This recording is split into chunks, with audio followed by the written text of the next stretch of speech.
Seguimos en las noticias. En el marco del presunto caso de espionaje militar, el presidente Alan García afirmó este miércoles que su país avanza y crece y por eso Chile lo mira con envidia y lo espía. Declaraciones que siguen tensionando las relaciones diplomáticas entre ambas naciones. Para conocer más sobre la historia de desencuentros con el vecino país, está con nosotros el destacado historiador don Sergio Villalobos. Muchas gracias por aceptar nuestra invitación. Gracias a ustedes. Don Sergio, a ver, se puede hablar y podríamos hablar tal vez toda la noche respecto de los desencuentros que ha habido a través de la historia con Perú, pero esto se inicia única y exclusivamente con la Guerra del Pacífico, ¿o realmente hay episodios anteriores? Sí, es una animosidad contra Chile que comienza mucho antes, incluso en la época colonial, cuando formaban parte de los dominios de España, el virreinato todopoderoso menospreciaba a la pobre Capitanía General de Chile. Sin embargo, Chile fue ganando mejor posición y Chile pudo regalarle la independencia al Perú, porque el Perú debe la independencia a la expedición equipada durante el gobierno de O'Higgins, que fue enteramente chilena. La tropa, los barcos, el armamento, el financiamiento, solo que se entregó a San Martín el mando, digamos, de la expedición, pero fue chilena. Los textos peruanos hablan mucho de San Martín y de la independencia prácticamente de Argentina, ¿no es verdad? Por parte de Argentina. Exactamente, se simplifica la historia y se tergiversa, ¿no? Porque como le digo, la expedición fue chilena, 100%. ¿Y la Guerra del Pacífico marca un punto de inflexión? Por supuesto, pero ya un poquito avanzado, ¿no? Pero hay otros motivos antes también de enemistad. Ahora, la Guerra del Pacífico ha sido lo esencial, digamos, en este distanciamiento de ambas naciones.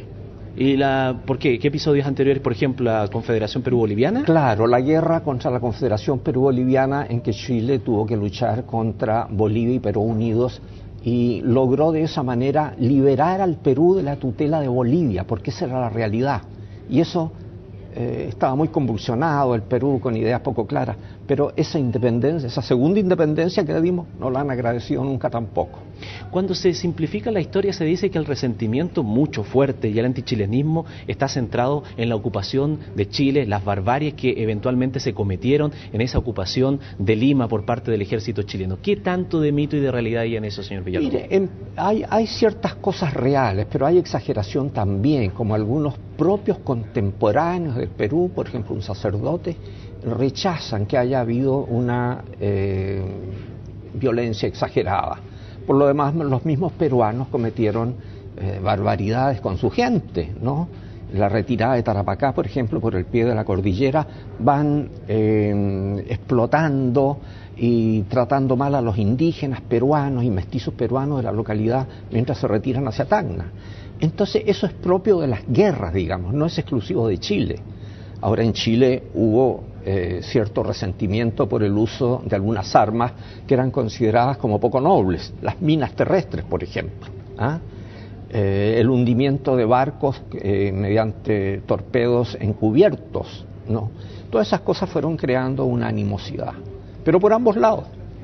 Y ahora hay una frase que se utiliza mucho siempre, que es como cliché, que dice que la historia lo escriben los vencedores y que por lo tanto entonces la historia que cuenta Chile tendría un mayor peso sobre la de Perú, nada más que porque Chile ganó la guerra.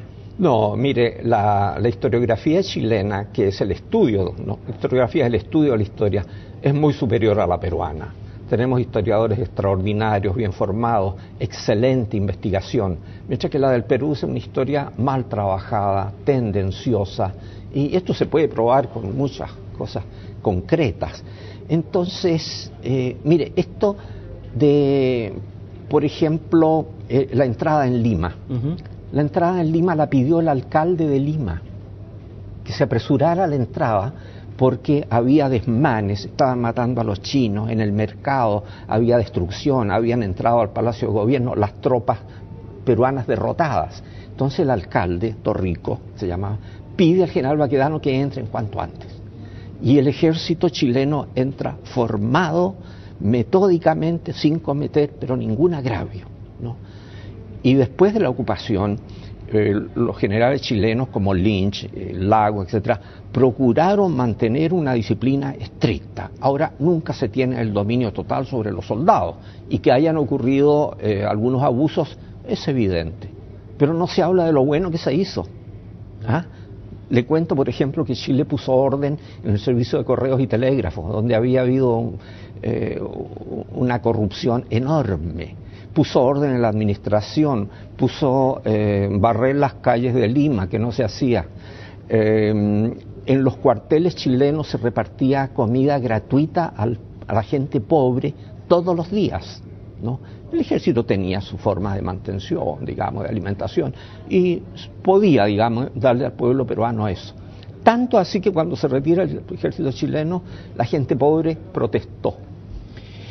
Señor Villalobos, uno siempre le llama mucho la atención, de todo esto que estamos hablando ha pasado muchísimo tiempo, han pasado más de 100 años, y uno ve lo que sucede en Europa, y hemos estado informando recién, por ejemplo, de celebraciones, de conmemoraciones, de lo que ha sido la Primera Guerra Mundial, de la caída del muro de Berlín, y ve que estos países que han estado enfrentados se unen hoy día y miran hacia el futuro. ¿Por qué nos cuesta tanto a nosotros después de tantos años? Claro, usted tiene toda la razón, y los mejores ejemplos entre Francia y Alemania.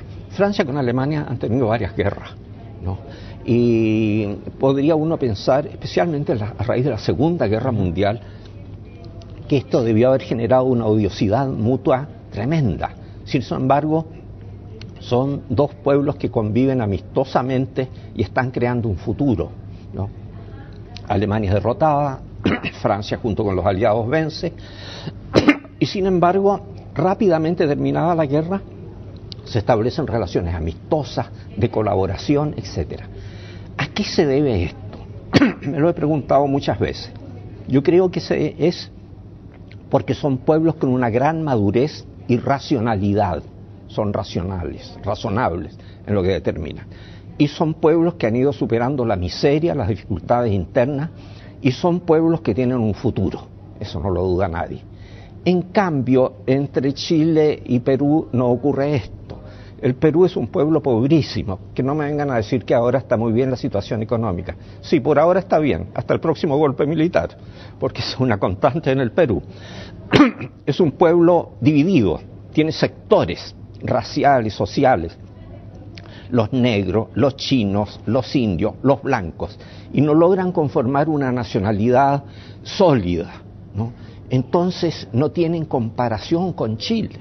Pero uno podría decir que puede tener un futuro en común con toda esta área de influencia, con la PEC, cuando uno dice mira hacia el futuro, el Pacífico es el futuro, y ahí podría haber una forma de confluencia tremendamente importante en lo económico. Ojalá fuera así, ¿no? Y eso sería lo razonable, pero yo temo que el resentimiento que existe en el Perú no va a desaparecer fácilmente. ¿Es irremontable?